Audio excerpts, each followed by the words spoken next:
Now listen, alright? Now listen. I love Dragon Ball.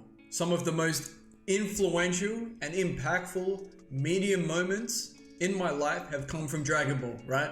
But I also have a really bad habit of forming opinions on things before I've seen them. But all I know for a fact is this is not Dragon Ball Super Season 2, right? I've not seen anything of this aside from the name and the fact that it looks like Goku's gonna become a kid again, right? Now, I couldn't watch GT. I tried. I really did, but I could not with Kid Goku. And the fact that it wasn't actually canon kind of made me lose a lot of attachment to it. Granted, I've seen all the epic moments. I've seen Super Saiyan 4, I've seen Gogeta, I've seen all of that. And it was dope, it was really cool, but I just could not with Kid Goku. It made me lose so much attachment from everything that was going on. It is what it is. And I was gonna say, I really don't want to go into this expecting not to like it, but I think it's too late. So I'm sorry if that's really annoying, it is what it is. But there are two franchises in my life that I grew up with that have a lot of significance to me and mean a lot to me, right? The first one was Pokemon, right? Now, any seasoned Pokemon fans out there who, like myself, I'm not saying this is everyone, but those who have been waiting for Pokemon games to reach their potential or to actually be a lot better than they are, right? Which we know is a fact. We know there's a lot of room for improvement. We'll understand the constant feeling of being disappointed or let down or things not being good enough or what you would expect. Now I understand, I'm just one person. I'm not the entire target audience, right? Are my expectations realistic? I'd like to think so. So I'm used to that constant feeling of this is not what I wanted, right, from Pokemon. Dragon Ball, up to this point, I'm not saying this has already let me down. It's not what I wanted. It's not Dragon Ball Super Season 2.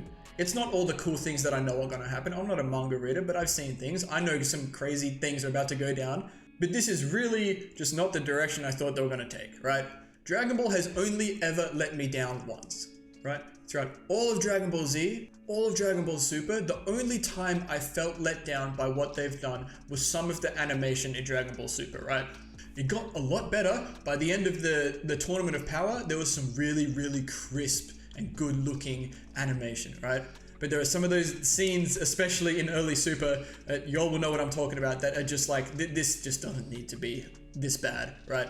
But don't get me wrong, I really enjoyed Dragon Ball Super as a whole. So I'm gonna watch the trailer for Dragon Ball Daima.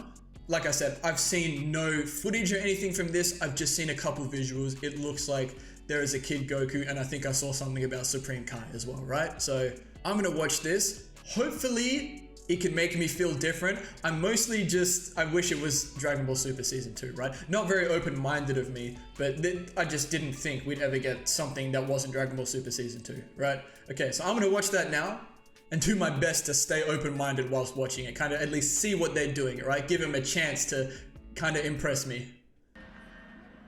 Okay, right back to the start. We're getting nostalgic. See, this is cool. I do like seeing this, though. Oh, Father Son Kamehameha. GT. Alright, they're acknowledging GT. Battle of Gods. The movie was so much better than Dragon Ball Super. Same with Resurrection F. The movie was so much better. Ultra Instinct. The movies? So good.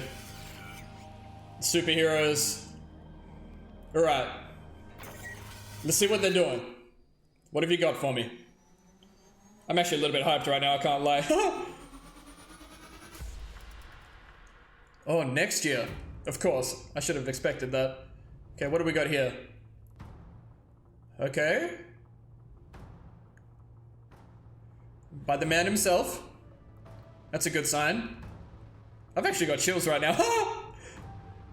That's looking like a Kaya right there. Who the hell is that? They've really made this quite epic, I won't lie. The build up here is really cool. Never before told. So I think this is meant to take place after Z, right? Oh, it's really epic, man. Okay, Shenron.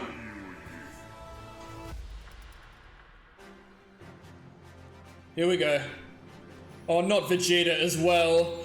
Oh no! Not Kid Vegeta. Okay, okay, it's a 40th anniversary thing, okay. Oh, look at him. Wait, everyone? Everyone is a kid, man. Is this real?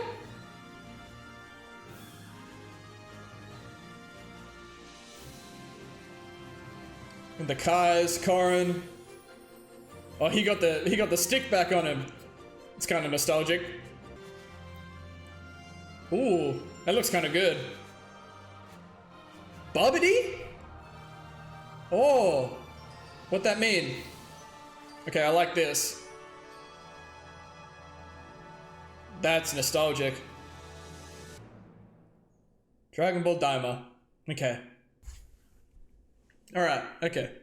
Now honestly, I could go back and do that whole intro again, but in interest of staying accountable, I'm gonna leave it how it was. That was a really good trailer, right? Like, there was a lot of build up, like it was epic. It was a very well constructed trailer. Now, does that change the way I feel about everyone becoming kids again? Not really. That's not really my vibe, right? Lots of emphasis on it being, you know, a never before told Dragon Ball tale. I think it is supposed to slot somewhere in the storyline. I don't actually know where, but I kind of feel iffy about stuff like that when we've had so much development with Super, the Broly movie, superheroes, and then trying to slot something like this in the middle is I don't really know.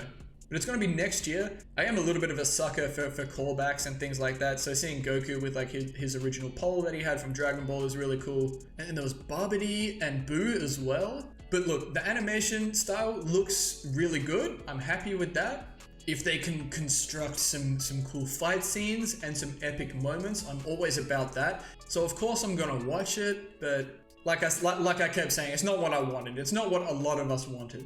And at least personally to me, in my own experience with Dragon Ball just has a really good history of just putting out the right things. I don't know how well that would be received in the wider Dragon Ball community, but I constantly feel impressed by Dragon Ball, right?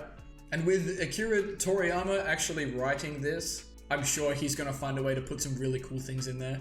They did reference GT in that opening sequence, which initially made me think, okay, Goku's becoming a kid, that's kind of like GT, maybe they find a way to integrate Super Saiyan 4, but I just don't think that's possible given the circumstances, right? Even though they've made almost everything else canon that they possibly can. They made Broly canon, they made Gogeta canon, which was really cool, even Pan.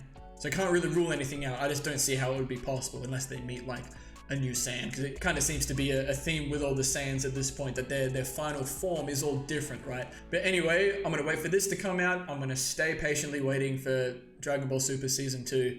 I'm almost to the point where I'm just going to read the manga. It looks like there's some really cool things happening in there. And I understand the Tournament of Power is different in the manga as well, which I haven't read, so I might even do that as well. But anyway, that is my discussion and reaction to the trailer for Dragon Ball Daima coming out next year. I hope I'm pronouncing that right. I honestly don't know. Really looking forward to actually doing Dragon Ball content on this channel. It means so much to me. So when there is actually some fresh content out there to watch, that's going straight on the channel. But until then, there's a whole bunch of other shows I'm watching on the channel and so much I have planned for the future. So if you feel like sticking around and subscribing, I'd really appreciate it. If not, hope you enjoyed the video and I'll catch you in the next one.